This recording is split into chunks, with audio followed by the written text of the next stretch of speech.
March 11 മുതൽ 16 വരെ OTT റിലീസാവുന്ന Malayalam, Tamil, Telugu, Kannada ചിത്രങ്ങളാണ് ഇന്നത്തെ വീഡിയോ ഉൾപ്പെടുത്തിയിരിക്കുന്നത്. നിങ്ങൾക്ക് ഈ വീഡിയോ ഉപകാരപ്രദമായെന്ന് തോന്നിയാൽ മാത്രം സബ്സ്ക്രൈബ് ചെയ്യാൻ ശ്രമിക്കുക. ജനുവരി പകുതിയോടെ തിയേറ്റർ റിലീസായി എത്തിയ ചിത്രമാണ് പെണ്ണ് കേസ്. ആമസോൺ പ്രൈം വഴി ചിത്രം ഇപ്പോൾ സ്ട്രീമിംഗ് ആരംഭിച്ചിട്ടുണ്ട്. നിഖില വിമൽ നായികയായ ചിത്രത്തിൽ ഹക്കീം, അജു വർഗീസ്, രമേശ് പിഷാരടി, ഇർഷാദ് എന്നിവരും പ്രധാന കഥാപാത്രങ്ങളായി എത്തുന്നു.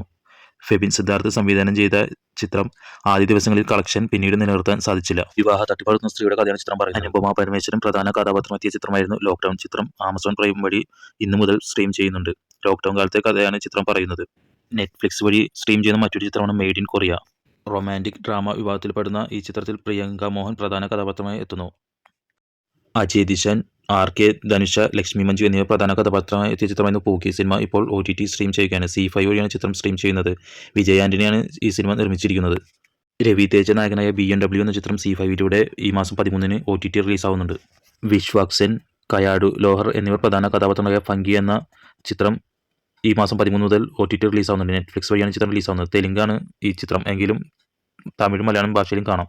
നവാബ് കഫേ എന്ന ഒരു തെലുങ്ക് ചിത്രം ഈ മാസം 12 മുതൽ സ്ട്രീം ചെയ്യുന്നുണ്ട്. C5 ഈ മാസം 13 മുതൽ സ്ട്രീം ചെയ്യുന്ന മറ്റൊരു കന്നഡ ചിത്രമാണ് ലാൻഡ് റോഡ്. ആക്ഷൻ വിഭാഗത്തിൽപ്പെടുന്ന ഈ ചിത്രത്തിൽ ദുനിയ വിജയ്, രജിത റാം എന്നിവർ പ്രധാന കഥാപാത്രങ്ങളായി എത്തുന്നു. രാജ്ബി ഷെട്ടിയും ഈ ചിത്രത്തിലെ ഒരു കഥാപാത്രമാണ്. പുതിയ OTT ന്യൂസുകൾ സത്യസന്ധമായി അവതരിപ്പിക്കാൻ ശ്രമിച്ചിട്ടുണ്ട്. നിങ്ങൾക്ക് ഇഷ്ടപ്പെട്ട ചാനൽ സബ്സ്ക്രൈബ് ചെയ്യാൻ ശ്രമിക്കുക.